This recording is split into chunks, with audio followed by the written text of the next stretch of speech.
कुछ सपने पूरा होने में बहुत समय लेते हैं, किंतु जब वो चरितार्थ होते हैं तो लगता है कि प्रतीक्षा सार्थक हुई। ऐसा ही एक सपना जो मेरे हृदय के समीप है, अब पूरा हो रहा है।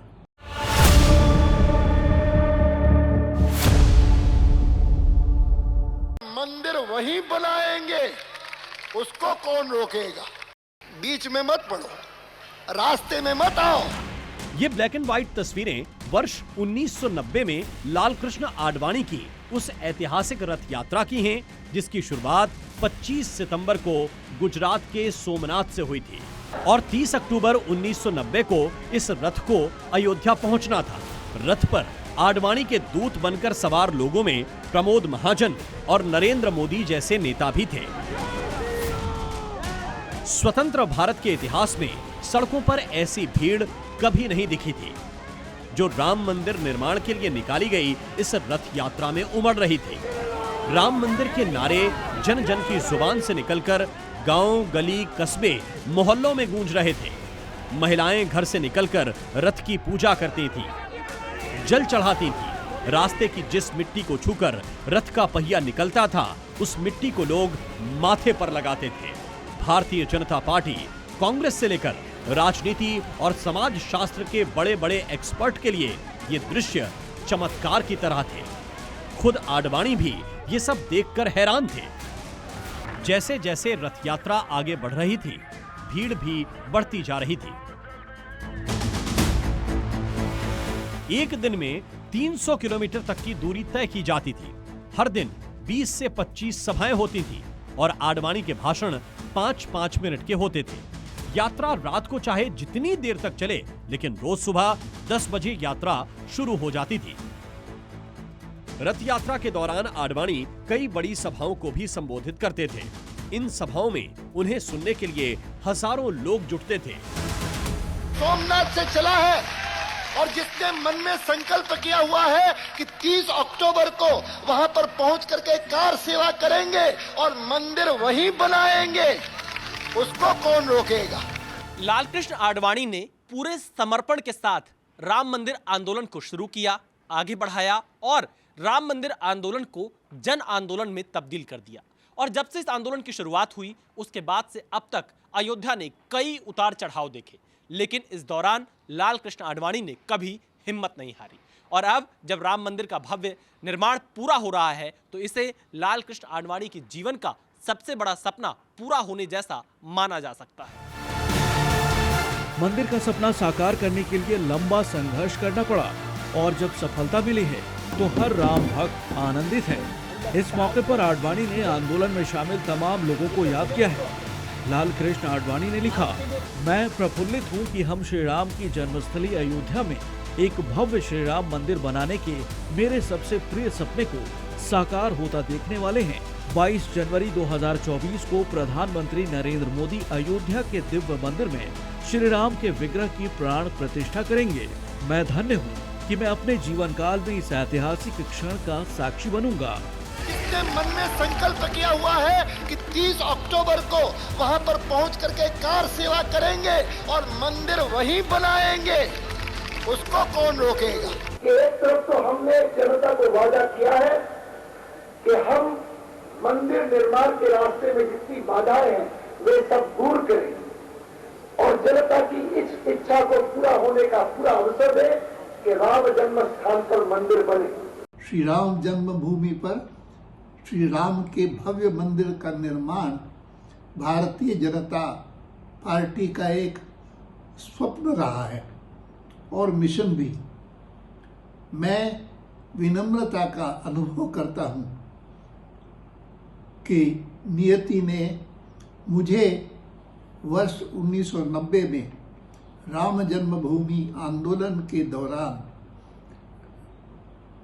सोमनाथ से अयोध्या तक राम रथ यात्रा का दायित्व प्रदान किया और इस यात्रा में ने असंख्य लोगों की आकांक्षा, ऊर्जा और अभिलाषा को प्रेरित किया। अयोध्या आंदोलन में आडवाणी की रथ यात्रा की भूमिका भी बेहद अहम रही। लाल कृष्ण आडवाणी ने अयोध्या आंदोलन के दौरान दूसरे राजनीतिक दलों की भूमिका को लेकर भी लिखा है। आडवाणी के मुताबिक राम मंदिर का मुद्दा हमारी भारतीयता की भावना से जुड़ा है। मैंने हमेशा मुस्लिमों को स्वतंत्र भारत में समानता पर बल दिया और मुस्लिम नेताओं से हिंदू भावना के सम्मान की अपील की थी। आडवाणी ने ये भी कहा कि आंदोलन धर्मनिरपेक्षता और छद्म धर्मनिरपेक्षता के बीच का अंतर था, लेकिन मुस्लिम वोट खोने के डर से कई दल समर्थन करने से कतराए और वोट बैंक की राजनीति के लालच में ही कई आंदोलन के खिलाफ थे। राम मंदिर को लेकर बीजेपी एक संकल्प के साथ आगे बढ़ती रही है और आडवाणी उस आंदोलन के ध्वजवाहक बने रहे। 2020 में मंदिर निर्माण शुरू हुआ और अब प्राण प्रतिष्ठा की घड़ी करीब है। तब आडवाणी ने लिखा है, मेरी श्रीराम रथ यात्रा को 33 वर्ष हो गए हैं। तब से बहुत कुछ घटित हुआ। इसमें वो कानूनी लड़ाई भी शामिल है जिसमें मुझ पर और विश्व हिंदू परिषद, राष्ट्रीय स्वयंसेवक संघ और भारतीय जनता पार्टी के मेरे कई सहयोगियों पर मुकदमा चलाया गया। फिर भी लगभग 3 दशकों के बाद 30 सितंबर 2020 को सीबीआई की विशेष अदालत ने मुझे और अन्य लोगों को बरी कर दिया और सभी आरोपों से मुक्त किया। मुझे बहुत प्रसन्नता है कि नवंबर 2020 में सुप्रीम कोर्ट के निर्णायक फैसले के कारण श्रीराम मंदिर के पुनर्निर्माण का पथ शांति के वातावरण में प्रशस्त हुआ है। आडवाणी ने मंदिर आंदोलन को नई दिशा दी और सुप्रीम कोर्ट के फैसले के बाद प्रधानमंत्री मोदी की सरकार ने अयोध्या में भव्य मंदिर निर्माण का काम शुरू किया। इस पर आडवाणी ने लिखा है, 22 जनवरी 2024 के विशेष अवसर से पहले पूरे देश का वातावरण सचमुच राममय हो गया है। ये मेरे लिए संतुष्टि का क्षण है, न केवल संघ और भाजपा के एक गौरवान्वित सदस्य के रूप में, बल्कि हमारी गौरवशाली मातृभूमि के एक गर्वित नागरिक के रूप में भी। सभी देशवासियों को मेरी अनंत शुभकामनाएं। जब प्रधानमंत्री नरेंद्र मोदी अयोध्या में श्री राम लला के विग्रह की प्राण प्रतिष्ठा करेंगे तो वो हमारे महान भारतवर्ष के प्रत्येक नागरिक का प्रतिनिधित्व करेंगे। अयोध्या आंदोलन में रथ यात्रा के जरिए आडवाणी ने नई जान फूंकी तो उस दौर में सारथी रहे प्रधानमंत्री नरेंद्र मोदी ने मंदिर निर्माण का सपना साकार करने में अपनी अहम भूमिका निभाई है। इसीलिए आडवाणी आज भावुक भी हैं और प्राण प्रतिष्ठा समारोह में शामिल होने के लिए उत्सुक भी। 9 नवंबर 2019 को जब सुप्रीम कोर्ट ने राम मंदिर के पक्ष में फैसला सुनाया, तब देश में मोदी सरकार थी और उत्तर प्रदेश में बीजेपी की योगी सरकार। आज जब भव्य राम मंदिर का निर्माण हो रहा है, तब भी देश में मोदी सरकार है और उत्तर प्रदेश में योगी सरकार। दिल्ली से उत्तर प्रदेश तक कमल खिल रहा है और अयोध्या में राम ध्वज लहरा रहा है। समय के साथ सपने भी बदलते हैं। लाल कृष्ण आडवाणी जब युवा थे तो सपना था कि भारत आजाद हो। भारत की आजादी की लड़ाई लड़ी और ये सपना 20 साल की उम्र में पूरा हो गया। जब 62 साल के हुए तो उन्होंने संकल्प लिया कि रामलला को आजाद कराना है। लेकिन उनका ये सपना जब पूरा हुआ तो उनकी उम्र 92 साल हो गई और आज जब राम मंदिर बनकर तैयार है तो वो 96 वर्ष के हैं।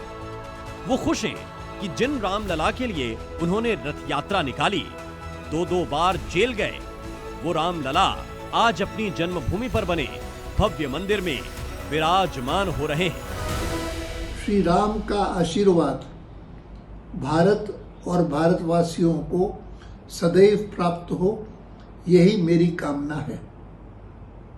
जय श्री राम।